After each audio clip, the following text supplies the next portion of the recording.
So we should see, there you go, YouTube. So that's hello to everybody and watching us on YouTube. We're about to record a live episode for the ANS Front Row podcast with one of our veteran judges, Mary. So we'll crack on in a second. I'll just make a couple of adjustments there. But if you are joining us on YouTube, hello, hello, hello. Just bear with us as I get all the technical stuff done, like lowering the volume so it doesn't double up when we're recording. But we will get going shortly. And just to remind everybody who is joining us on the Speaker Awards channel, that the Speaker Awards is open and approaching its last week of applications. So if you are watching now, now's the time to go and get yourself in. Let's press record here and we will start the episode. Okay. Hello and welcome back to the ANS Front Row podcast recording, and this is part of the Judges series, and I've got the one and only Mary Tillson. But before we go ahead, remember, as I'm recording this, the applications are open and they close in just a few days. So they close on the 30th of April 2026 at midnight UK time, and they will not reopen. So if you're thinking about it, if you've started it, if you've been sitting on it, it's the time to act now. Go to thespeakerawards.com, get your application in. We've got everything. If you're not sure, there's a resource pages. Click on the resource pages. We have templates, we have examples, we have everything you could possibly think or need to get your application. And go to speakerawards.com and get your application in today. So I'm super excited about today's podcast. This has been a long time coming. We have interviewed some of the other judges, Mary. So we've interviewed Ricky, Dom, Sarah, Dee. So, you know, Dee's been with us from the word go, and you're kind of second in command. So she's done 5 years, you've done 4. And so I'm super excited about that. And I know I've interviewed other judges that right now. Oh, Frederick, who's fresh, first year. Yeah. So we've done a real variety. Andrea, we've interviewed him. So a real variety of people. Actually, we interviewed him on the Winners series. So Am I first of all, last but not least? no, I think you might be the last, but not least. I think you might be the You last. saved the best for Certainly, last. certainly in the window we have, I think you might be the last. Yeah. Well, first of all, welcome to the ANS Front Row podcast. How are you doing today? It's sunny in the UK. It's very sunny. It's lovely. Yeah. And I was rooting for you on Saturday at Wembley. You know, after you beat us, I thought I'd love you to win it. But there we go. It wasn't to be. It was a great day out, and it's never fun at Wembley because unless you've got a three goal cushion, you can never ever relax until the whistle goes, whichever way it goes. It's never relaxing. But it was a proud day because I think we did the boys proud, or the boys did us proud. So it was a great day, and thank you for rooting for us. Which means, who do you support? Arsenal. Oh, I didn't know that. I'm so Yes. sorry. No, don't be. I That was think, the you know, best day ever. But anyway, for right. those of you not into football, we probably better move on. Yeah, for those who know it, for basically Mary supports Southampton, huh? Southampton. Southampton, and Southampton have done very well in a bit of giant killing in the FA Cup here in the UK. They took my team out, Arsenal. We were hoping they'd take City out, Manchester City. They didn't, but never mind. It was worthwhile. We made it to Wembley. But we're here to talk about the Speaker Awards, and we're here to talk about speaking in general as we go for the wider net. And just remind everybody, remember, applications are open. Go to speakerawards.com. So Mary's been with us for 4 years. She comes back year after year with enthusiasm, feedback, and suggestions, which is what we love. And I thought, I'm going to sit down with you and let's just do this, right? And now we've launched a podcast, we have the platform, and I know a lot of people do listen to the podcast, especially when they want to get inspiration or ideas or understanding. And so, you know, last week we interviewed Dee, who was with us for 5 years. You're kind of next in line, as in this is your 4th year. So let me ask you this, first of all, what was it that got you to get involved and stay involved as a judge? Um, Good question. I know I don't know that I can remember exactly what got me involved. I guess it was you. It's a community that I work with all day long. I work with Yeah. you, and obviously with Maria Franzoni, we are business buddies. Yep. And it just struck me as being a phenomenally brilliant idea and a movement, I suppose, as it was. Yeah. And a great opportunity to be amongst I hate the word tribe, but you know what I mean? I mean, I really don't like that word, but that kind of the Your tribe. people, your people. My people, my clients, not my clients, meet new people, and also, I guess, phenomenal chance to even learn even more about the Mm. industry. I mean, we're always learning. I mean, I've been around it for a fair while now. Yeah. but I'm always learning, and you can't beat learning from the experts, really. So it was that was kind of what got me started Yes. those 4 years ago, and then what's kept me in there? Well, it's just phenomenal, Elliot. If I'm honest, you just meet so many amazing people. The energy level is fantastic. You learn a lot. You the networking is fantastic because probably like most people, I sit at home alone. B, my technology that I never get working very well. And it's just great to have other people that you can bounce ideas off and meet the people that normally are sort of 2 inches square Yeah. on your screen. And then you have that lovely moment of meeting people in person. So that was kind of why. I think it's also it's I don't think there's anything else out there that speakers can go for. So it's a fantastic opportunity for them to get themselves in the sort of the spotlight, as it were. Um, and I guess because I coach speakers, I'm always Yeah. looking to help. Come on, let's do this. You can do this. I know I can't judge people I coach, but I just love that they can go for something, that there is something that they can go for. Mm. And that's probably why I'm still there. And it's just good fun, crikey. It's just a Yeah, lot I of fun. think, I think you're right. I think even if you can't judge the people you work with, in a way you're still uplifting the others that you haven't worked with. I'm sure outside of that scope, you have access to those people once the event's over, and I'm sure they reach out to you as well. I know there's those determined who reach out to every judge to say Yeah. hello, and I'm sure you get those requests. No one says hello to me, by the way, Mary, and everyone ignores me, but that's okay because I'm happy to be in the background. No one reaches out to me and goes, "Hey, just reaching out because you're the guy behind it, the visionary." But that's exactly it. When you're kind of a facilitator of a tribe, a community, a movement, actually, you shouldn't be in the forefront. I know, like, often it's my name on the emails, or it's my name or my face on this, but Mm, actually, I'm more than happy to sit back. yeah. And it's funny because we've got this ongoing joke now because, I'm speaking at the summit, I'm launching my book at the summit. And every opportunity, I'm like, I don't mind giving up my stage time. And Lavelda's going, no, you're not doing it this time. I know what you're trying to do. And it's not that I'm shy to get on stage, but I'm going, look, it's not about me, it's about the event.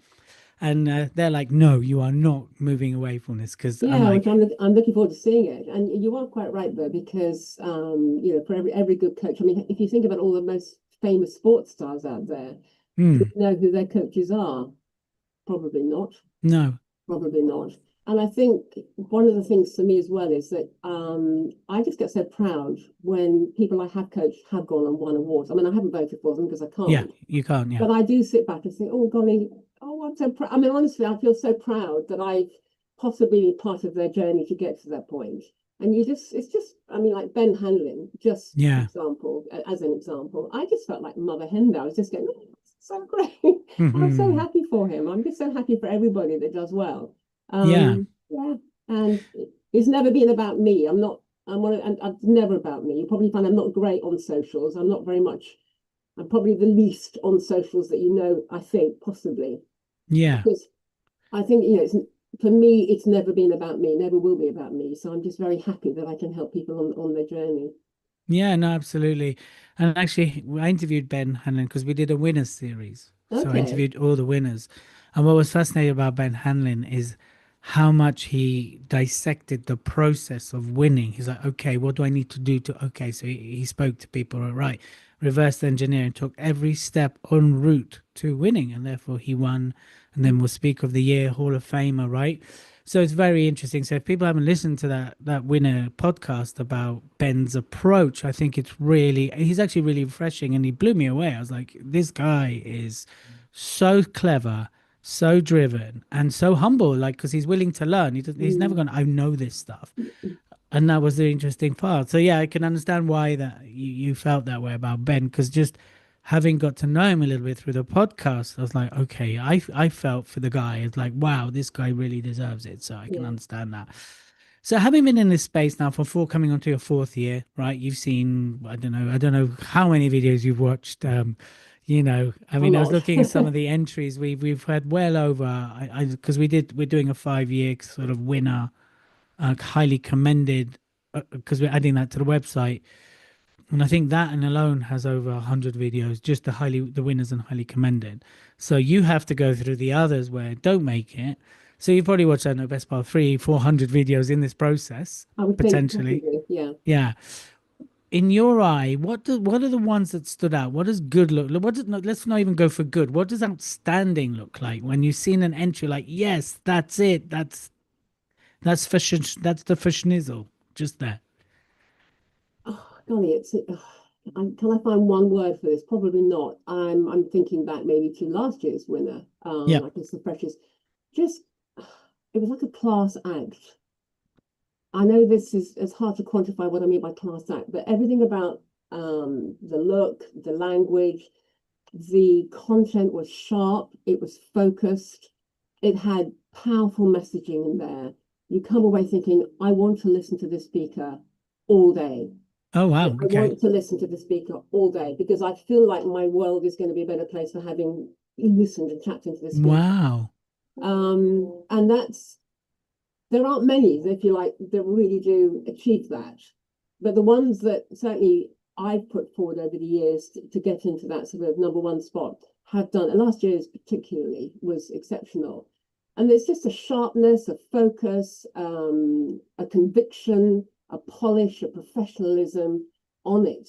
And that's, we only get sort of 5 minutes worth of video, Yeah. and all that is coming through in only 5 minutes. So, golly, if you can actually um, hire that person for a whole speech, wow, just think what transformation is going to happen in that audience and how many people are going to be transformed. Frozen here. You've frozen. Somebody's frozen. It's very We hot. both froze. It's So too go hot to and freeze. then you just love live Yeah. recordings. So it's okay, everyone listening, we just froze, but we're gonna just retract and go back. So you said if you can get that into 5 minutes, carry on from there. That's where you Yeah, were. so I said if you can pack all that into 5 minutes, which is what we get to see pretty much when we're judging, can you imagine the reality for a whole 45-minute keynote and you've got 300 or 400 people in the room, the transformation to people's lives, that expertise.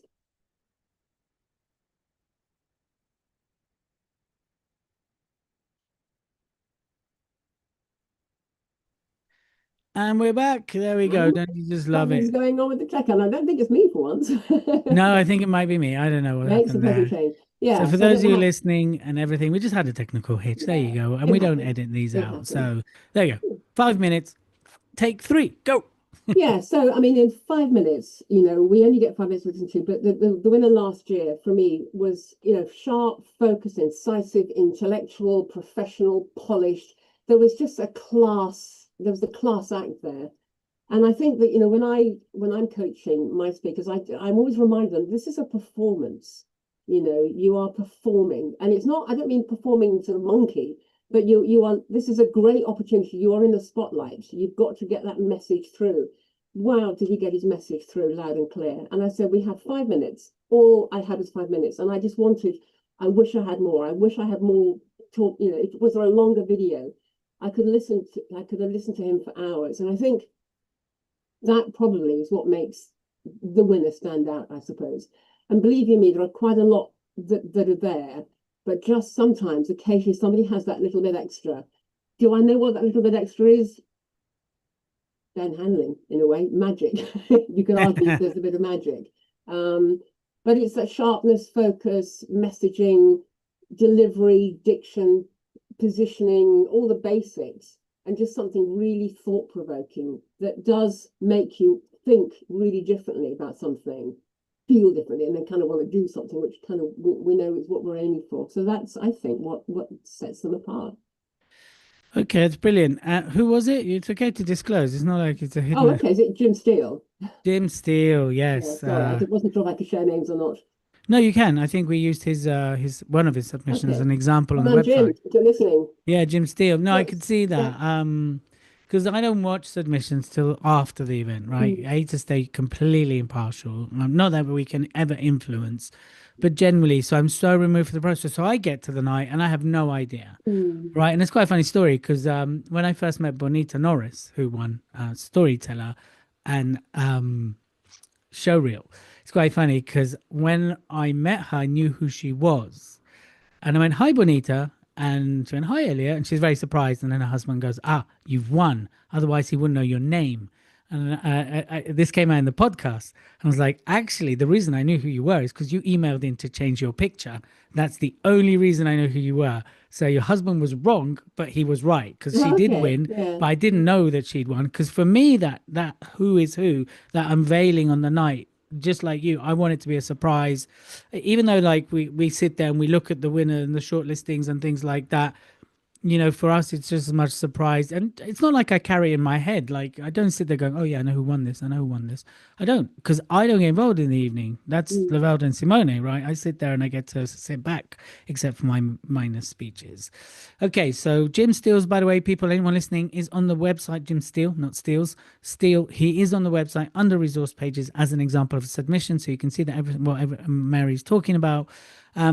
And you can see for yourself. And of course, Ben Hanlon, there is a podcast with him as well if you want to listen to that. And I'm sure if you went on his website, you can see what Mary's talking about. What? So if you were to quantify, like, because you're saying it's that bit, right? I think that's an amazing way to, I think in a way we should feed that back to Jim and almost use that as a testimonial. He leaves you wanting more, right? I think Mm. that's kind of a very unique measure of feedback. Not a lot of speakers you can say that about. I mean, there's some fantastic world-class speakers out there, but I think you're the first person when I asked what good looks like, the speaker left me wanting more, Mm. right? So if you were to haphazard a guess what that extra bit was or is, what would you put it if you can kind of articulate that? 'Cause I think that's very handy beyond the awards, right? To have that kind of, what is that sort of bit between the teeth? I think I guess, sorry, this is something I coach all the time as well, Yeah, is I think what he has and the people that excel at, it's all about the audience. It's right. 100% focus on the audience. So a lot of speakers deliver what they want to say, okay, and they do a brilliant job and it's fantastic. But I think that the little frisson of extra, okay, is it's so obvious that he's totally got the audience in his mind, that he's thinking about them, he's got a sense of who he's talking to, and he's adapting his content so it's absolutely landing for the people in the room. It's all only ever about the audience. I know that that's kind Mm. of a line that I use a lot, which probably drives people mad, but it has to be only ever about your audience. And I think certainly in his submission, as best as I remember it, because I can still remember it, Mm. and I've got the world's worst memory. I'm up there, pretty rubbish really. It's an age thing, and and so on and so forth. But I think that that's probably what he is. I mean, he's a master of his content. He's an expert Yep. in his content. He's up to date. He's sharp. He's current. He's relevant, which is a terminology that we use now. So he's keeping it on point and focused. But he was talking just to me. It felt like it was really aimed at me. It was very much about the audience, and I think that's such a critical thing. I think that's the game changer. When I think back over the years, I mean, I have heard, because of my work, thousands of speeches, Mm. but which ones do I remember? And I haven't got a great memory. I get that, I accept that, but there are certainly some that still left me with mantras, with ideas, with thoughts, things that I can go and do and use and apply in my life that are a game changer for me. And I think that's the secret. Mm. So would you say then a great speaker is like a great pudding? You just want more. Oh gosh, yes. I love my pudding, so yes, go for it. Or toad in the hole wanting more. But most definitely, yeah, for sure. Yeah. But also I think even if not wanting more, because sometimes you can be satiated, can't you? You can have a pudding and you think I'm really full up. Yeah, that's Yeah, true. I think back to some. I mean, I'm going to put Steve Judge out there. If you're listening, Steve, I mean, he changed my life. Okay. Steve Judge changed my life. By Okay. what I heard, and he actually had me in tears. I Wow. actually cried. Okay, that's because he touched a chord within me personally, but he changed my life. And I think that when a great speaker, how do you know what's going on in everybody's lives? I mean, when you scope really well up front, you can get a pretty good sense of it when you know your audience, because you probably know I'm really particular about that. Yeah. But sometimes you can't know what's going on in individual lives. But wow, when you and like Tim Gard, have you seen Tim Gard? I I have Haven't. I have never laughed so much in my life. Okay. I have never laughed so much in my life. Now, it's speakers that can do that. Just okay, his was not perhaps an intellectual piece, but boy, I remember. I've never forgotten how he made me feel. And I think that's really important. from the Well, audience. that's key, isn't it? How a I speaker think made so. you feel, because you won't remember what they said. And that's a well-known quote, isn't it? Like Yeah, people remember how you made them feel far more yeah. than what you said, right? And then what you feel will determine how you go on and behave. So absolutely. And I think for me, for example, when I had Tim Guard, it was not long after COVID. We were just coming back from COVID, and life had been pretty grim. Yeah.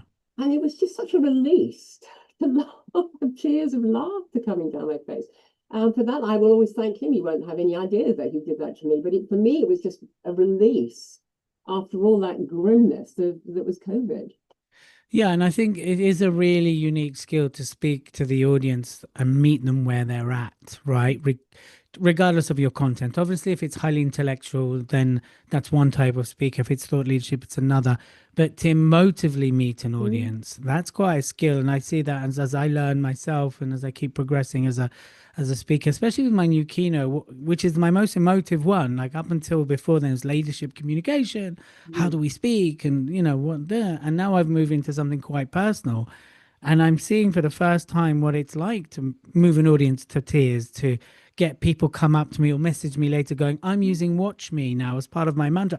And I think that's quite unique. I'm not saying I'm there, by the way. I'm just saying it's quite a unique skill yeah. to meet the audience But it, emotionally. And but that's what they're you're talking about. yeah, because they're all human. They're just human. And No, whilst they might really? be sitting there because I don't know, whichever big corporate has paid for them to be sitting there, you're reaching into them as human beings. I mean, they'll apply it back to the workplace. Just like all the training I ever do, all the workshops I run, leadership workshops. I know that the client has paid for me to be there, but actually I'm reaching into them as individual people first, and that's where the movement starts. And they can take it back Mm, to the workplace. Um, and I think nowadays, everybody I'm talking to, I don't mean speakers, necessarily, just people in life, everybody's tired. Everybody's tired, Elliot. mm, Everybody's weary. Everybody's mentally exhausted. Everybody's skeptical. physically exhausted.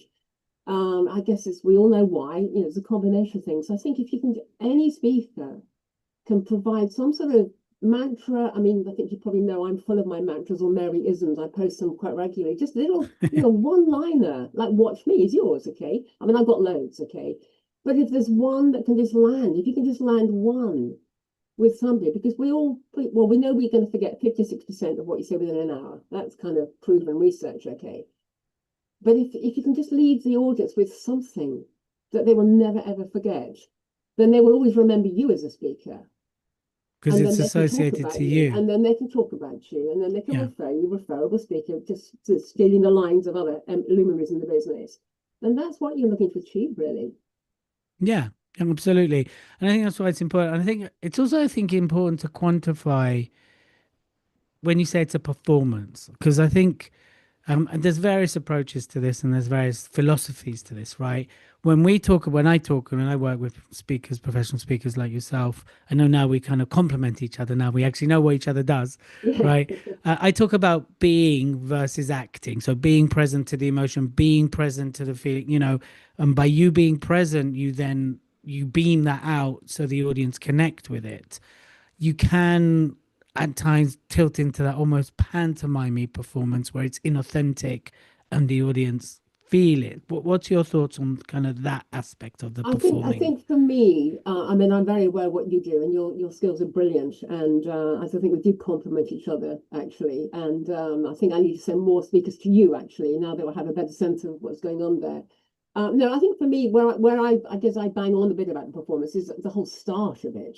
Okay. Whole Yep. start. It's more the beginning, because a lot of speakers, and I have seen they literally do walk onto the stage and they're yakking as they walk on. They're talking about how wonderful the catering is, or it's great to be back in front. I was at university here, and there's all this stuff going on.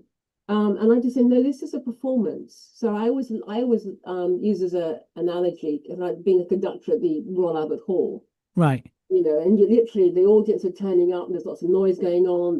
The choristers are all arriving and shuttling into their seats with their song sheets. The orchestra are turning up and warming up their trombones and their whatever they've got.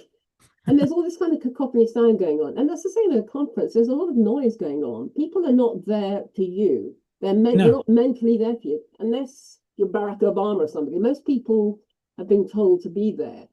And Right. so when you visualize something like, I think, the Albert Hall, because I'm a real fan of the Albert Hall, it's my favorite sort of venue. Oh, And then the conductor will appear from the side, and there's still lots of noise going on, orchestra and choir and everything. But yeah. he just quietly comes to the rostrum and he holds the silence. And I'm just such a big hold the silence. And he'll smile at the audience and then turn around, face his orchestra, hold the silence, and then boom, boom, boom, boom, and we're off. Yeah. So that's what I mean by performance, because I see too often speakers, particularly on online ones, they kind of somehow end up speaking and into the speech, but there's no clear delineation between the sort of setup of the admin and the just fiddling about and then the start. So that's what I mean. But it's incredibly important that they're authentic. Right. And one of my favorite quotes ever. I have loads of them, but this one was just shared me by a CEO of a company I was doing some leadership work with. And he said this was his favorite quote, and I'm going to hand it over. And Donald Trump might want to listen to this one. Be yourself, more of, with skill. Interesting. Deep. It is, but it's about not being anything that you're not, but knowing when you have to just slightly tweak and amend your natural style, depending on who's in the room, what's in the room, or what you're trying to achieve. So it's almost a bit like situational. I say that loosely, leadership, behavior, just adapting your style. But I think it's a great quote. So Yeah. yeah. That's really interesting. And when you said, I could really see the conductor, and I think that's an element of what is framed as executive presence, right? The ability to hold, like Obama had it, right? Just to walk in without having to say anything. The No, silence. people know that you're there. And the posture and all the The basics. posture, everything, the Posture poise, the posture, the and just strength. yeah, and don't say a word until you're in position. Don't Mm. talk and walk and talk, until you're in position and you just held the silence. And then I was going dun, dun, dun, dun, and then you're off with your amazing opening story grab or whatever it is you're going to hit the audience with to get them going. Perfect. I love that. What does bad look like? What's some that no names mentioned, right? Oh That's where we won't say names. But no, I what's can't give any something you're names. like, what are If you you doing? I mean, I can see how much you care about the profession. So for you, it must almost really frustrate you to see someone that potentially could be amazing. So what is bad or and what is it's yuck? not hard to get it right. I'll tell you what. We're talking about speakers generally or on speaker award submissions. Let's go for Speaker Award submissions for now. Yeah. I honestly had to give some zeros across the board Hmm. because I don't even remember the names if I'm honest, but they are submitting an award for say like live speaker of the year, Yep. and I'm being sent a video of them reading a book I've heard about this submission. It's become quite and famous. talking to a room full of people just reading a book.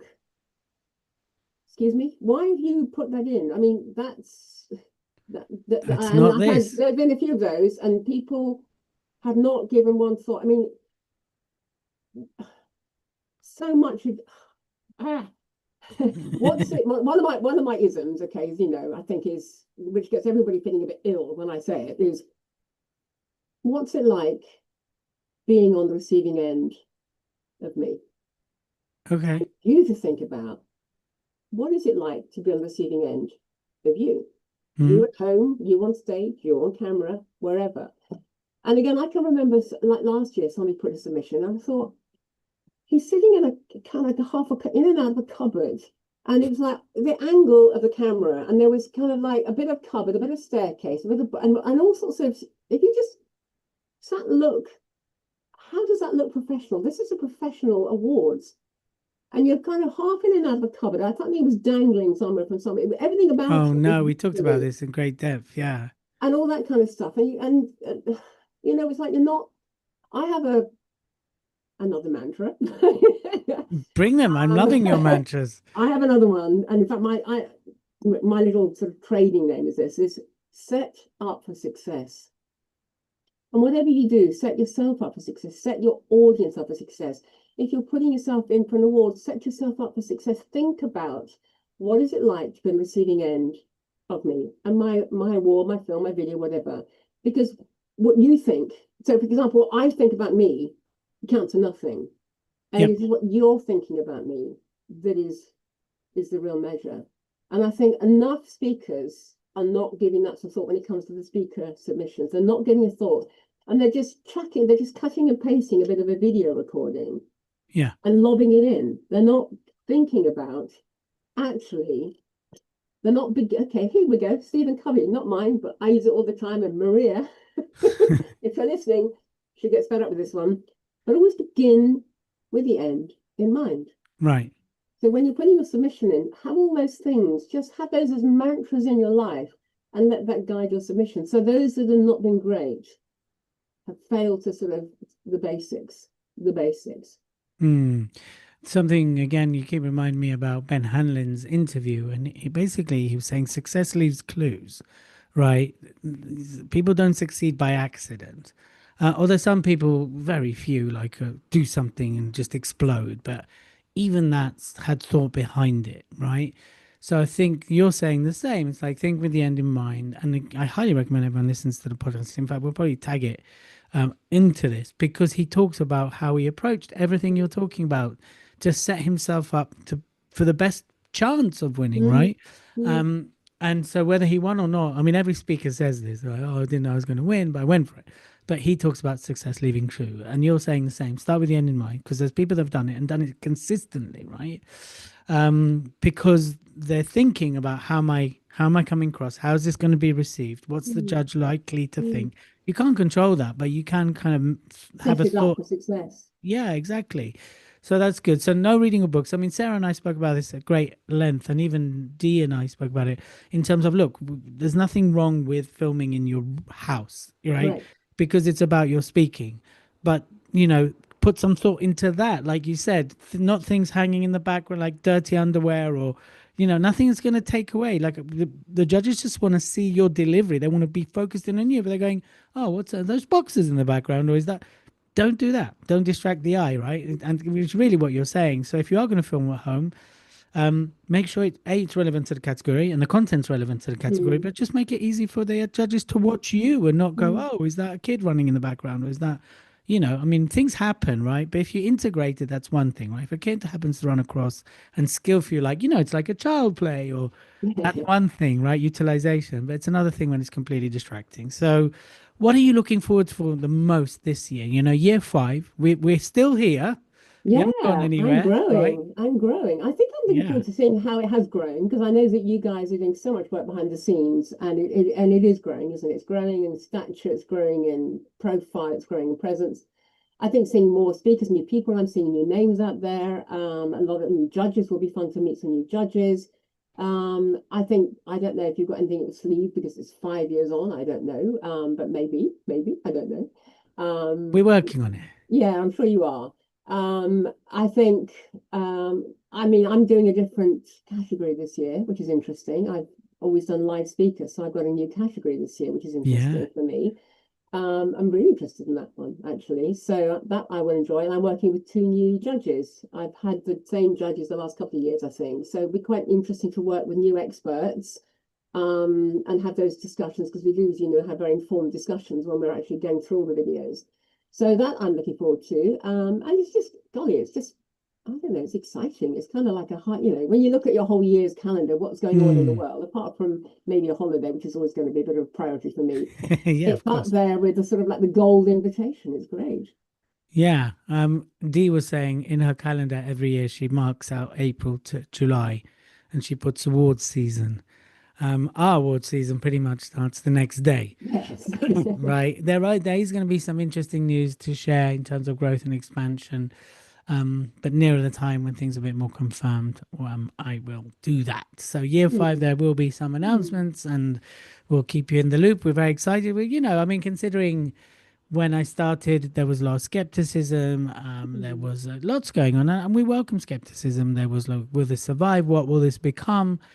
And I remember Maria saying, you know this has been taken seriously when the bureaus get involved. That's Yes. she said aim for them to get involved, but Mm. once they're involved, and this year we're actually seeing a lot of bureaus enter some of their speakers, including a celebrity whose name I won't mention.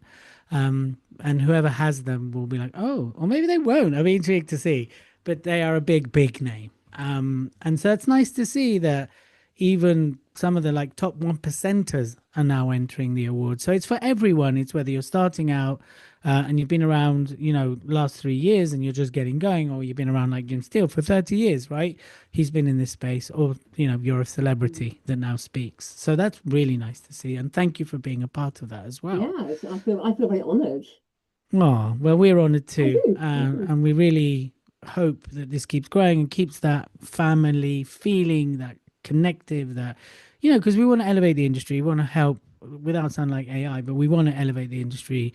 We want to help shine a light on all the hard work that speakers do. And we want to keep doing that. And of course, during the day, the summer is when we pull back the curtains and really show what goes on in the speaking Mm. industry. And you're speaking the VIP day today, not today, the day before. So it's very exciting. We've got all female cast, right? We've got you, Diana Stoney, and Claire Young, and of course Maria's facilitating it. So more women to the front. That's part of our ethos as well. So in that Oh, respect, so we're girl very power. excited. Definitely. Look, I think it's still a frustration of mine, and must be a frustration of yours, that when you look at lineups, that they're still very male dominated. And although the diversity is getting better, I think that there needs to be more. And and I always put it back to this: who do I want my daughter, who's currently 9, grow up watching? I don't want her to grow up watching only white men, right? I want her to watch powerful women. When I get involved in the TEDx Northern Quarter up in Manchester, there's a few women there. I was like, listen, I want my daughter to grow up watching you, right? And there's a few of them. I said it's Anna Hemmings, Yeah, legendary brilliant. MBE Anna Hemmings. I've said it about Emma Henderson, Mm. and these are the kind of women I want her to watch growing up. I need, and she loves the lionesses, so Beth Mead and people like that, Chloe Mm. Kelly. Um, and I think more women should take center stage, period. So let's do this. And They are beginning to, aren't they? I think, well, it's only in sport as well. I mean, I'm very sporty, so I love watching the women in sport. And I think I think the sport, the Rugby World Cup, the yeah, Lionesses, the cricket, all of it. I think it's really beginning. Well, the fact that the women keep winning and the men I don't. know, right? They're definitely That's putting what I them in meant to do, place. you know. Yeah, they do. So true. I just think sometimes that, I almost think if I was Thomas Tuchel or whoever, coaching like the England football team, just imagine yourself on the bus going around Leicester Square, or Trafalgar Square or wherever they go on the open top bus. You've never done that, guys. Look at the girls twice, and just that's what you want to aim for. That's what you want, isn't it? Because why do the Yeah. girls keep doing it and you're not? Yeah, no, I agree. But and they should take center stage on speaking world as well, right? I Yeah, think for sure. that there's a lot more to be gained to hear how women do things. I think, and it's funny because I was working with a lady recently, and actually I ended up using her in my new book. So I used Maria as one. So basically, my editor said, go find 2 authentic female leaders. No, she said 2 authentic leaders, actually. Immediately, my mind went to women. And the other thing, one of them was Maria Franzoni, just a little paragraph. Unlike her, I'm not cutting her from my book. She cut me from her book. Did she? I'm not bitter. I'm not No, bitter. I never heard of Yeah, no, that. she did. I'll tell you in a second of that. Okay. But no, so Maria and the other one was Terry Dohan, who's an incredible force, an incredible woman. She lived in a trailer, made it to MIT, then on the trading floor in New York, and then is now on some of the biggest boards like of brands like Wise, some massive names. And she's just done this with this unrelenting pursuit, A, of being herself, but we not willing to accept the status quo and never going the way that it should be done. And I just mentioned those two. And she said that she loves how much I put women to the front, Hmm. you know. And then I said, oh, I think I did a post about this last week. I think it's because I grew up with a very strong mother, um, and that's probably why my angle or my lens always goes there. So it's quite interesting. So yeah, we go. Girl Power VIP Day with you being one of them, and outside of this world. So thank you for everything you do for the judging, the industry. Tell us more about you, what you do on a day basis, and let's talk about you for a little bit. Like we've What, me alluded work to or it. me in life? Well, Work let's with talk about, for in the speaking world, we're going to veer off to life if you want. Tell us, okay. how, because I know you've got a unique formula, you've got a different way, to tell us more about you when you work with speakers. So outside of the awards, how do speakers work with you? What do you do for them, kind of thing? Yes, okay. Well, actually, Novelda, I think, brilliantly summed me up. Because like everybody, we try and sum ourselves up in any one sentence, but we can never ever do it ourselves, can we? And it takes somebody else that says it. And I think Novelda had a long chat with me last year, and I told her what I did, and I walked through kind of the process, and she said, "Oh, you're a content strategist." Ah, And I thought, you know what, Lavelda, I think you've just nailed it because I think that's what it is. So what do I do? I mean, I work with speakers, okay. If you think that, I'm buddied up with Maria. Maria and I run Speaking Business Academy. Okay. yeah. So she's the queen of everything to do with the industry and the business, and what she doesn't know is not worth knowing. I honestly I sort of hang on her coattails. I really do. I feel very honored that we're buddied up. I was actually a client of hers years ago, and that's how we got to meet. But I am very much the speaking side of the academy. So my expertise is I do have a corporate background. Yep. I had 15 years at American Express. I still am a consultant, management leadership development consultant for a couple of consultancies. So I Okay. spent some 20 odd years, 25 years going around the world delivering workshops, designing and selling, delivering workshops, leadership training programs for pretty much every sort of top company you've ever heard of. Um, so that keeps me, and I still am in that industry. Not much, but I still have my toe in the corporate world. Okay, so I still do deliver for corporates, which keeps me current with what's going on in the corporate space. So I know what's going on. Yeah. Okay, and I'm excuse me, I've got a It's bit of okay. a cold here. Sorry.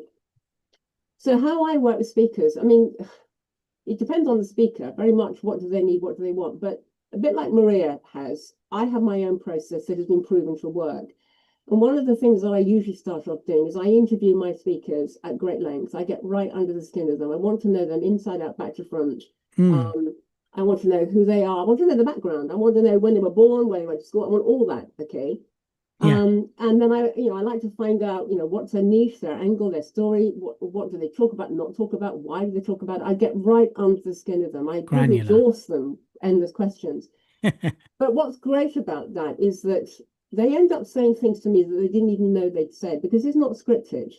Right. And I'm a note taker, I'm a scribbler, okay? Okay. But I'm writing like there's no tomorrow, but I get under the skin of them because what that does, because also I've got years of designing training programs. Okay, I've got all that corporate stuff. I'm listening always. When I listen to them, I'm listening out for what I call a nugget.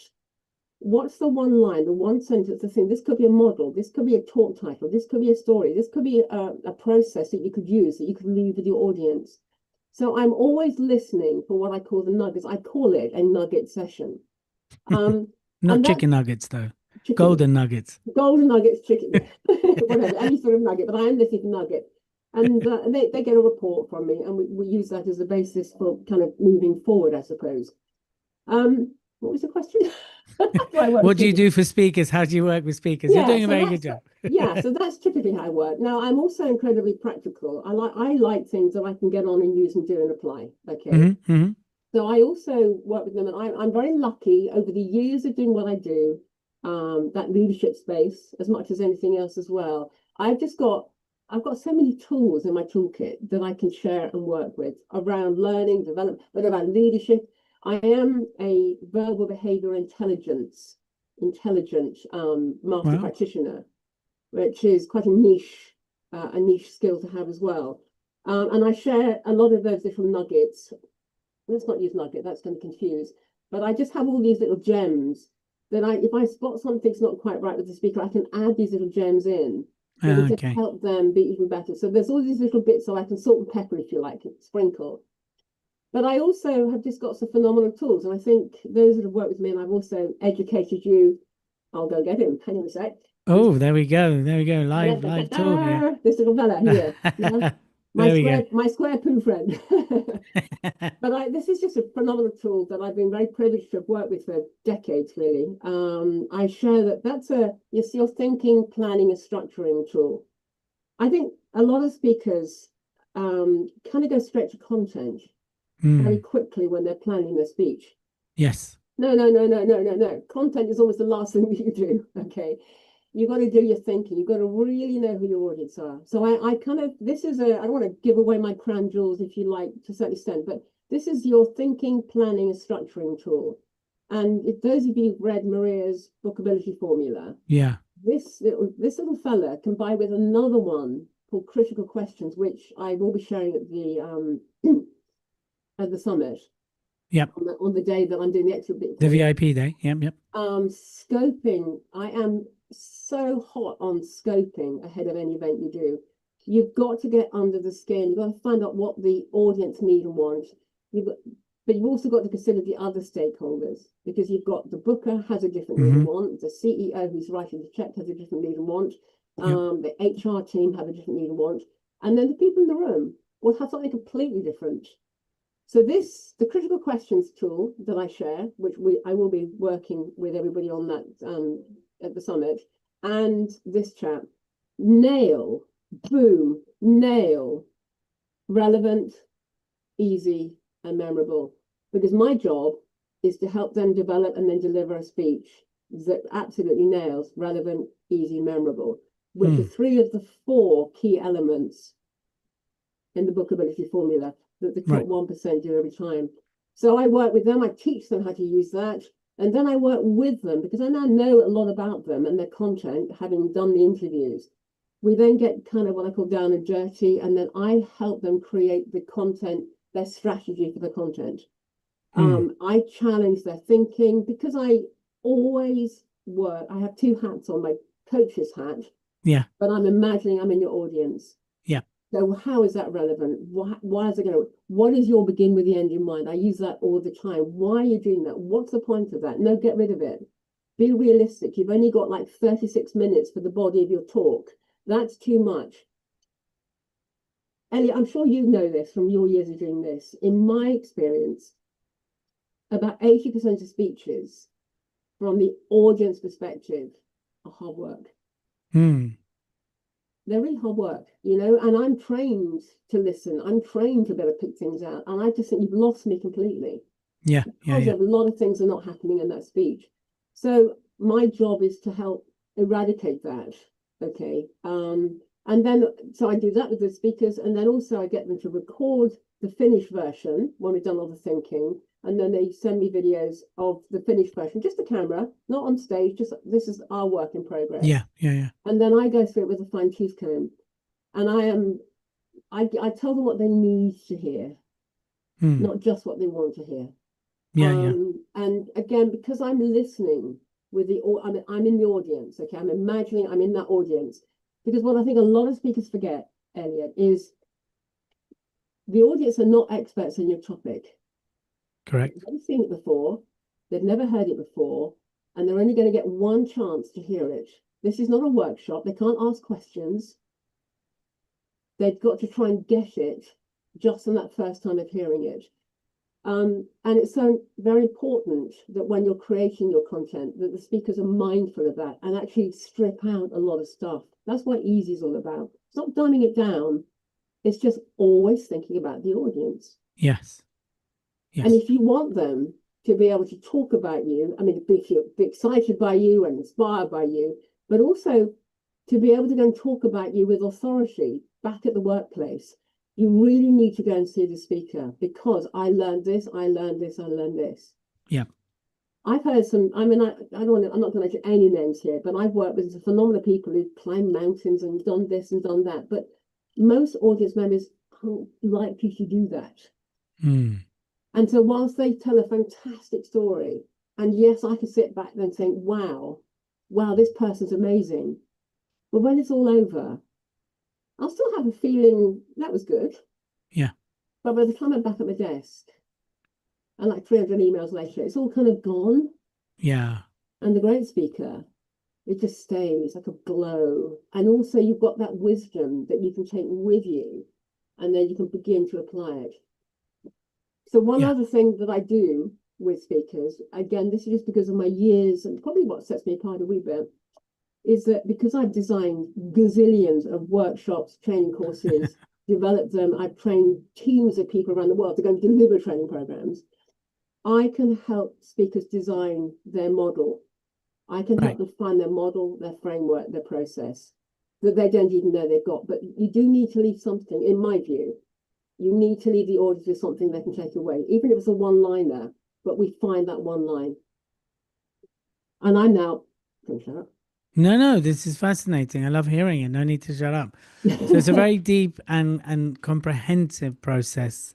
And I think what's quite unique in the way you work is you really get to know the person first versus trying to slot them into a particular model that you always use. And I think that's quite key, right? Because once you get to know the person, you're then able to magnify who they are on stage. And I think that's quite an important skill. And, content strategist is a great way to term it. So that's really interesting because a few years ago, Maria's like, she turned to me, she's like, you're a speaking director. I don't know if I've ever landed with that term. I think is the time I was trying to look, what do I do? Where do I fit in? Who am I? I went for one of those, as a lot of speakers do, especially we evolve, we grow. For a while, I tried the speaking director term, but didn't quite land now. And so, yes, it's fascinating hearing how you do things and what you do. And you have worked with some very established and very people right at the beginning, equally, right? Who are Yeah, oh starting out gosh, as yes, well. absolutely. Yeah. So perfect. So listen, I don't know about you, but in our household, we have a kitchen table that's big and wooden.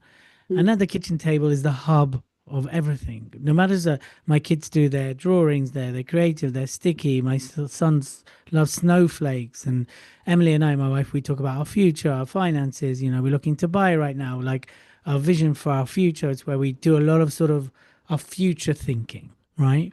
So I'm a bit nosy. I want to know what's on your kitchen table. I don't have that kind of kitchen table, sadly. I've always wanted to have that kind of kitchen table. I have a very lovely home, but it's a 16th century in part home, and it doesn't Oh, actually have wow. that, believe it or not. It's got some, and I'm 6'1", it's got some low ceilings. I think the reason why I can't remember, I'm usually concussed half the time. Oh, no. Um, I have, and this is not going to be an answer you're going to want, but I'm not sure, actually. I am It's the slightly answer. overcast. It's the real answer. Yeah, I'm not sure. I've never been one for planning. I've always been a very impulsive person. I mean, I've literally gone to dinner and I literally was invited to a dinner party in Los Angeles one weekend. And on Wow. the Friday night, I thought, yeah, I'll go. So I literally went on the Friday, went to a dinner party in Los Angeles and came back on the Sunday morning. I'm very lastminute.com. I'm not a great planner. I'm incredibly aware that probably in my time of life, I probably should have planned a bit more, Okay. but I've always grabbed life. I've literally gone for everything. I've never been known to, I have never in the past, but it's changing now. I've been known to say no. So I've always been a seize the moment. I live the day. Life is for living, Yeah, and absolutely. I'm very, I was on my own for many, many years, for a number of reasons. But I've never let that stop me from just, gosh, I've traveled the world. I've done so many Yeah. things. I've ticked an incredible amount of boxes, and I love ticking those boxes because life is for living. But I think I don't want to risk. I don't know. I'm just incredibly content at the moment because I finally found the man of my dreams. I have a beautiful Yay. husband. I don't have children, so that doesn't. He does. I don't, and he now has. I have three step grandchildren. They are Mm. gorgeous, absolutely gorgeous, stunning, stunning boys. They're brilliant. I don't really know. I am getting. I don't know. I love my Okay. work. Yeah. I love my home. I love my family. I'm one of seven children, and there's Oh, lots of wow. nephews and nieces. I'm number six or seven. My family are incredibly important to me. The well-being of my family is very important to me. Mm. I love traveling. I love life. I love sport. I love my garden. I mean, I'm a lover of an awful lot of things. Mm. But I don't have. I can't sit there. Right, I want to be retired by this day, or I want to buy this house. I want to move. Yeah. I don't know. I go That's with the flow, and if it feels great, I grab it. I love that. That's exactly the answer. It's not about there's no right answer to this, right? So, you The know. only answer I probably could give as defined is probably don't well, not put it out there, but for many years in amongst my very checkered career, I was a private investigator for many years. Okay, a Oh, bit wow. odd, bit of an unusual career, but for 11, 12 years I was based in London. I used to wear a bright pink jumpsuit. I'm 6'1", I'm blonde, a bit grey now, and I got away with it for numerous years. But I always remember, and this is probably the answer that we're going to get to here. I had to go to Mallorca on a Okay. PI case, and it was for a very, very well-known footballer. I'm not going to mention that name. It was a very, very well-known footballer. And my inquiries took me into an old age pensioners home in Mallorca, bizarre but true. And I always remember coming out of that OAP home in Mallorca, Mm. and I just thought, this is quite a few years ago now, I want to be that kind of old person that young people still want to spend time with, Ah, okay. because I've That's an got interesting so way. many stories and so Yeah. many adventures, and there's so much about me that they will find interesting. So if there was anything that I would aim for, is to never stop saying yes to things, having a go at things, exploring, having adventures, so that when I'm God knows how old, some of those youngsters in my family still want to come spend time with Auntie Mary. Love that. Okay, let me bounce off one of the answers that you gave. What's left on your bucket list that you'd like to do?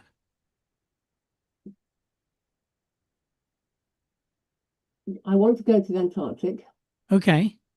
I want to photograph polar bear up in Churchill. Photography is my Okay. hobby. Yeah. I have traveled the world with my camera. So I was on my own for many, many years. And what would happen is I would see a photograph of something and I think, I want to see that with my own eyes. So I know lovely Andy Edwards is in Alaska right now. Well, Mm. Alaska is my favorite place on the planet. It's the most stunning place. And I was lured there, actually because you get those moments, you sort of pick cards, you get a pack of cards, 50 things to do in your lifetime. Yeah, yeah. Well, one of the cards that got pulled out was touch blue ice. And when I thought, do you know what? I want to do that so much. And I gate crashed a wedding in the Bahamas, as you do, As you do. as I do. Didn't know, I just gate crashed it. I ended up becoming very pally with the mother of the bride, didn't know any of them before the wedding.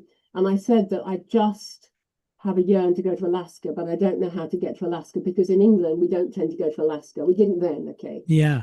Yeah, yeah. And she said, "Oh my God, oh my gosh, my sister lives in Alaska. Here's a phone number. Give her a call." And next Wow. thing I know, I'm just jumping on it. I had to come home first, back to Yes. England. And then the next day I went and got a flight to Seattle, Seattle, and then got up to Alaska. And I can't remember why I'm telling you the story. Why am I telling you the What's on story? your bucket list? You want My to talk bucket about list. photographing So things I that you've so seen. so I was drawn by the blue ice. I wanted to see blue ice, and also I just so wanted to catch with my own camera the bear hooking the salmon out of the river. So my bucket list will still be travel, Hmm. but Elliot, I have done so much in my life. I have been to so many places. I've done the whitewater rafting and the tiger moth flying upside down, loop the loop, barrel rolls, hot air ballooning. I mean, you name it, windsurf, water ski, Formula One. I've done it all. Hmm. I'm just content at the moment. So I think my Living bucket life. list is just stays content because life was like that for me for many, many years. Yeah, yeah, yeah. And I just yearned for just not boring, but I actually get so much pleasure from just sitting in my garden with the dog at my feet, my lovely Yeah. husband, and a cup of coffee and a good book, and watching the flowers coming out, and just yeah. So that's making me a bit boring now, isn't it? No, not at all. Not at all. I don't think it's making you boring. I think there's But the a great Antarctic would be the value. destination, What's and that? or Churchill, yeah. Okay. No, I don't think that's boring. I think there's a lot of value in being content and just knowing where you are in life and not having this kind of like hollow hunger for more. I must be doing, I must be No, busy, I don't. I've must. never had that. No, In you've fact, done that. the only thing actually that is coming to mind, okay, is and it's sitting behind me on the shelf here, okay, is I don't have children, and that's just circumstances, okay, it's just the way life turned out.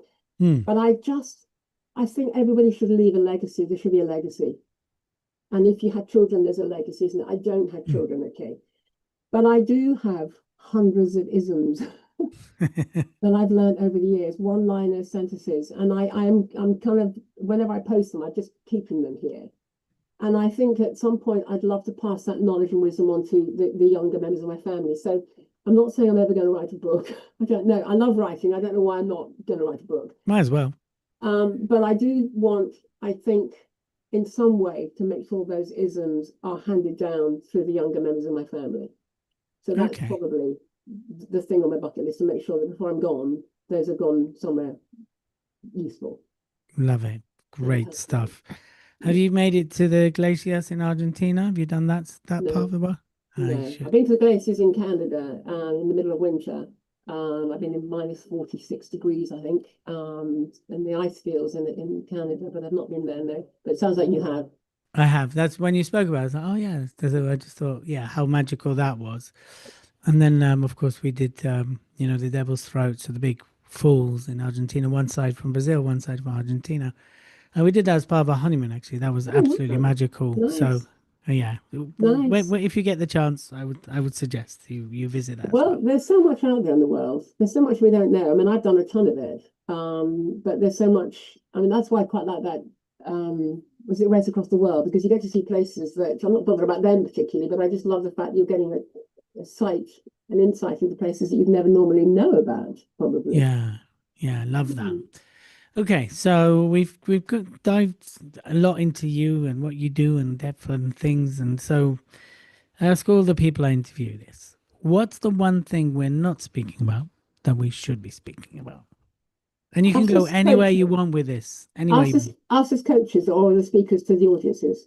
or just in life. Some we've had all kinds of answers. Someone went political with it.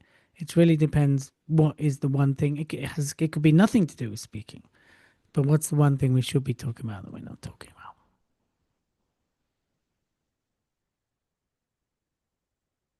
I don't know. I can't give you.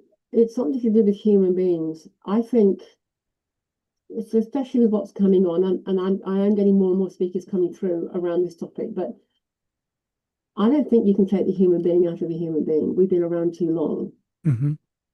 Yeah. and I think that. I mean, people are speaking about it, I suppose, which it doesn't necessarily answer the question. But I just think humans are special. Humans are important. Humans are feeling creatures. I think that businesses that are not investing in the humans, I think, are making a big mistake because I think humans will win the day. Okay. I'm not saying it's a competition, but you constantly read about 8,000 people laid off at Meta or 10,000 laid off here, and these are lives we're talking about. These are Yeah. people, and I know for me, so maybe this isn't such a rare topic, but I know, for example, like when I was at American Express, I knew who I would go to the moon and back for effortlessly Hmm. because they just treated me. They were kind, they were thoughtful, they listened to me. And almost, in fact, now think about it, if there was one skill that I think the world's got to get better at, and everybody, every boss, it's about listening. And I Yeah. don't mean, and by me listening, I mean demonstrate that you're listening.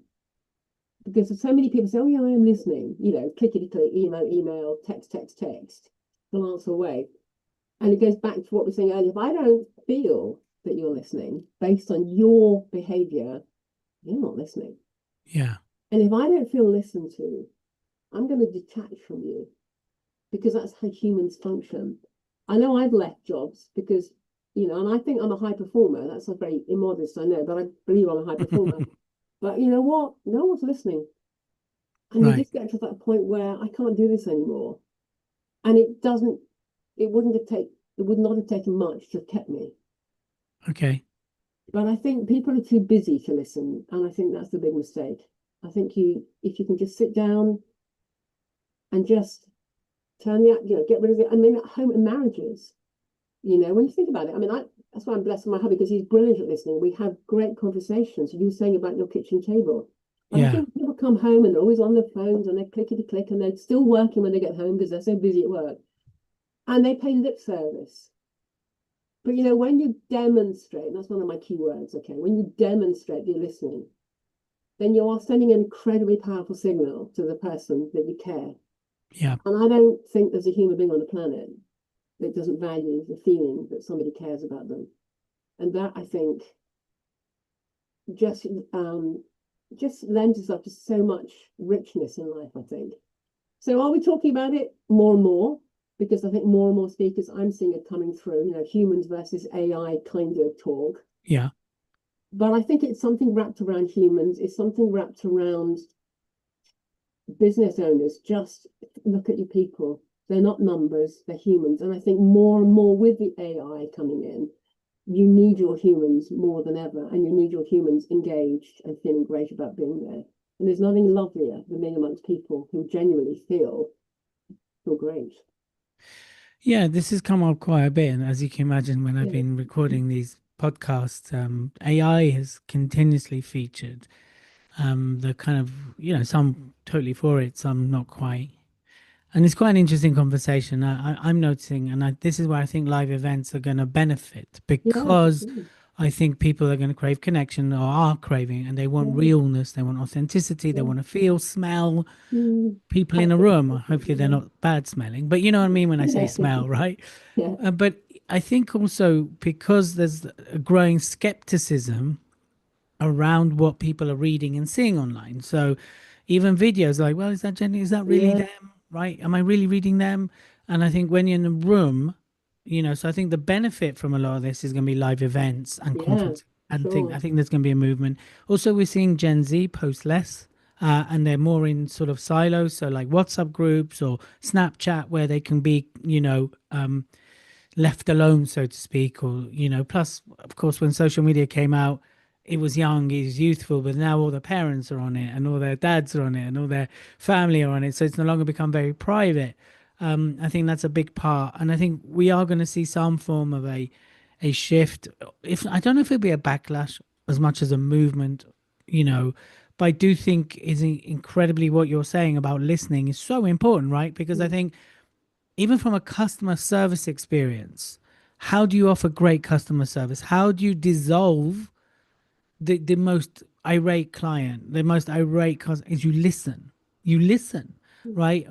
My wife and I went for a challenging time not too long ago, and I listened to her. Whether I agreed or not is a different matter, but she always felt heard, right? mm, And I did genuinely listen. It wasn't pretend listening. It wasn't like I am listening, but my mind, I was genuinely sat and listened to what she had to say, right? And I think if there's one thing she said through that period is how much she felt heard, right? And how well I listened.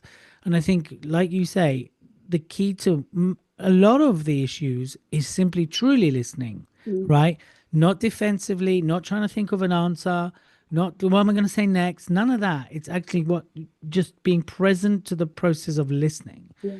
And I think you could dissolve a lot. I can't say everything because there's Yeah, also you values and can. beliefs. You absolutely can because it just. I mean, I talk about the four C's listening. Because when you demonstrate listening, it's great for conflict resolution. I mean, I've Yes. done a lot of training in contact centers, and it's just a superb technique. And also as a PI, I mean, I did get shot at, I did get run over, I did get beaten up a bit, Did but you say you got I shot don't. at? Yeah, Did you just say that? yeah, I Oh, did, I did. okay. Okay. Yeah, Well, I don't think we can only leave that once. one alone, but carry on. Yeah, you do what you do. I worked over 5,000 cases, so they weren't all very nice people. Wow. There's a whole bunch of stories there, but I'm probably never going to share them. But it's just, oh, what was I saying? Listening. Listening skills. Because when you demonstrate listening, and that's the key word for me, demonstrate. Okay, I've got to know, I've got to think if you're listening. Okay, you're sending me a signal that you care about me. Okay, and then also as a kind of conflict resolution, what that then leads to is a calm. It just begins to calm things down, and then when it begins to calm things down, that other person's confidence in you begins to slightly increase, and then we get back to what I call control, where we're a little bit hard to control beforehand, but just the process of listening send you to into that lovely place of control where you have like an adult conversation. But can I just pick up on one other thing I have a passion for? Yes. If there's anybody out there that runs a shop, runs a retail business, please hire mystery shoppers, because do you actually know how awful the customer service is that your people are giving? Are you Mm, measuring it? Are you actually getting any feedback? Because I am staggered sometimes. And it's the customer experience. I mean, I spent many years in customer service training for American me Express. too. So I kind of Yeah. wrote the book on the whole thing, customer experience. And I just think so many businesses are going down the pan in the retail sector, certainly, because they're not actually checking up on what their staff Yeah. are doing. I True. am horrified. I just feel for the owners. Are you really employing that person? Do you know how they're treating their customers? We're gold dust. Customers are gold dust. Yeah, no, I agree with you 100%. And I think the other thing about just to pick up on that is if you're relying on people complaining, you're already losing because a lot of people won't. Like, I won't necessarily, you have to work very hard to get me to complain. I just Mm, won't use you. I just won't go in, yeah. right? And they could, the cost of customer Mm, service, right? The bad customer service goes to 10 to 20, if now not times 100 yeah. with social media posting. And good experience only ever travels to three. You know, I remember the Mm, maths we did when I, like yourself, yeah. worked in the corporate Yeah. world. So the value of a complaint actually represents 10 to 20 people that won't open their mouths. Mm, And again, I think you're absolutely right. If I think of the customer services in the last year that I felt have really helped me, whether I got what I want or not, are the ones I felt heard, right? mm, And you know, it wasn't a contemplated email. It felt personal, even if it was a copy and mm, paste. They personalized it. mm, I felt heard. And they related to what I said, and again, that's the way to stand out. Like we talk about standing out, mm, it's just simply truly listening. You know, in the space I've been, having run the awards, I've had to listen to a variety. You know, Maria asked me this, what's changed about me since running the awards? And I said to her on the podcast I did on her one, speaking business, what's it called? Speaking business? Is that what it's yes, called? Academy. Yeah. Yeah. Um, I talked about I've had to develop a greater and more widespread level of empathy because I'm managing judges, I'm managing my team, I'm managing event organizers, I'm managing venues, I'm managing paying customers, right? You know, people that buy the tickets for the summit and the awards, and I'm often having to listen in the various ways that otherwise I might not have listened, and non-defensively as well. That's the key. When someone approaches us with feedback, I have to listen and then choose. Doesn't mean I always agree with everyone. I think if you, like you say, if you're running retail and what you're saying, if you want to really stand out, just listen to your customers. Like literally listen. Not just the angry ones, not the ones that just complain. Because as I say, to get me to complain, you have to Mm, work very yeah. hard. I'm just won't use you. I'm just done. Right. You know, so I think Mm. you're right. Listening is a skill Well, I'm that going is to let's overlooked. bring it full circle back to speakers because I Yes. am quite staggered. Speakers like to speak, okay, and this is like be yourself more of with skill. And what the skill that some speakers lack is the ability to stop speaking, ironically. And I know Maria will agree with me. You know, we can ask. I remember asking one speaker one question once, and about 40 minutes later, he stopped speaking. And I just sat back and I thought, you know what? I haven't said a single word. And you know, something another thing that bugs me, okay, and I think I said at the beginning, I've never been about me. I'm really haven't Mm, been. I've always been about everybody else, okay. It's not important to me. But it never fails to fascinate me how I can be in conversation, I can meet somebody and they talk about themselves endlessly, but they never once ask you a single question about I yourself. Now, know. I don't need to talk about me, but I remember having a couple of weeks in Costa Rica a couple of years ago, and I did Yep. a G Adventures trip. My brother works there, so we went with him, and there were a bunch of Canadians, and they didn't ask a single question of me. Nothing. I mean, I got, I talked to them because I'm always interested, but I just Mm, said to my husband, they have not asked us a single question about ourselves. Not that we want to talk about ourselves. But it's mm. quite fascinating, isn't it? The lack of interest some people have. So that's a bit of a bugbear. Yeah, But I listening, but for agree. speakers, and again, it comes back to speakers love to talk. And when it comes back to scoping, we're going to come right full circle back here. Yes. The kind of questions that I teach people how to ask the questions, but you've got to ask and then listen to the answers and let them know you listen to the answers. Too many speakers go in very too early, telling the client what they want to talk about. But when you demonstrate listening, when you ask the quality questions, you're sending that powerful signal that you care. And that client, why would they go for any other speaker? They've got a speaker here who's really invested in them. There's so much psychology involved in all of this. There's some speakers I think miss out on because they're too quick to do what I call giving information, giving information, giving Mm. information. They should be seeking information, testing understanding, perhaps summarizing. That's something from that behavioral intelligence talk I talked about, but more of another day. Love that. I've got to say, the time I can think about something similar to your experience in Canada is there's a while I was looking to launch in LA. So I was meeting lots of people and I just felt exactly what you talked about, even when I was there with Emily.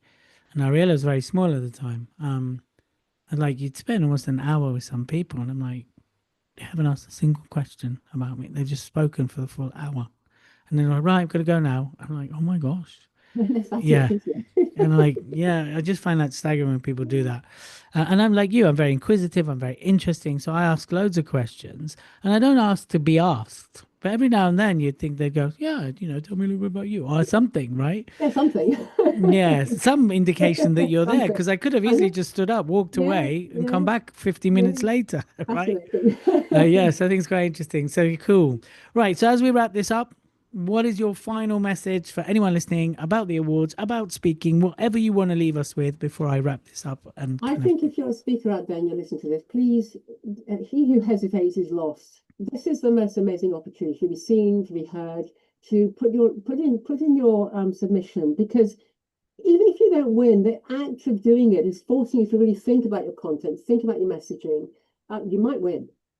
You mm, might get a highly commended. That's fantastic on your profile. But I think just you should be there. You should be part of this because this is your family, this is your community, this is your tribe. I hate that word. I'm using it again. What's another word for tribe? Um, and I think that the evening, the summit's great. You learn a lot. You get to network with people. You meet people you've never met before. You've seen all their LinkedIn posts, and it's great just to be in a room full of like-minded, brilliant people. And there's just so much shared, over the dinner, over the coffee, over the ice cream. They're just like little ad hoc conversations. God, I never knew that. That's brilliant. And then, of course, we get to hear your speech. And it's your yes. book launch this year, so that's very exciting as well. So that's going to be very exciting. Well, I bet you've never been shut up by working with speakers. That's for another Ah, podcast. not to my knowledge, no. No, not yet anyway. Well, I love to. That's another podcast. Thank you so much for being here, You're very Mary, for welcome. Thank sharing you for asking. your I'll see you insight. again. Yeah. Your No, it's been brilliant. Your wisdom, everything that you shared, and what you've given the awards over the last 3, coming up to 4 years. So Well, thank you, thank everybody's you, very thank you. welcome. It's my honor and my pleasure. Oh, thank you. So, everybody that's been listening, this is it. We're wrapping up another episode of the Judges series. We've had Mary. So, Mary, just give a shout out where people can connect with you. Where do they go? Over to you. Oh gosh, okay. Mary Tillson-Wharton with two L's. LinkedIn, you'll find me on LinkedIn. I use LinkedIn more than anything else. Maria Franzoni is my business buddy, so you find her, you find me under her Speaking Business Academy, and that's how you find me. I'm not onto social media. You won't find me on any Instagram. Sorry, I'm just a Luddite or something. Don't know what it is. But LinkedIn is a good way to find me, or through our website, Maria Franzoni, ME, and the Speaking Business Academy, Fab. We'll also put those or in the show at the notes. Speaker Summit. I And mean, if yes, come I'm to the 6 foot speak. one, you can't miss me. Exactly. Um, but she doesn't wear a pink suit anymore. No, Yeah. But not yet again, grown we that. might need to do another whole other podcast about all of that. So Please. fantastic. So listen, if you're thinking about it, you've been sitting on the fence, or you've already started it, remember, as this is recorded, it closes on the 30th of April. That's this Thursday. I don't know when you're going to be listening to this. The 30th of April, 2026, thespeakerawards.com. Get in there, enter one category. As it's year 5, you can go up to 3, treble your chances. And as everybody said, not just Mary, just going through the process of applying will get you focused in. And then who knows, you might win. Thank you all for listening, for tuning in. We will see you Thank you. soon. This episode will be out very soon. Have an amazing time and good luck. Back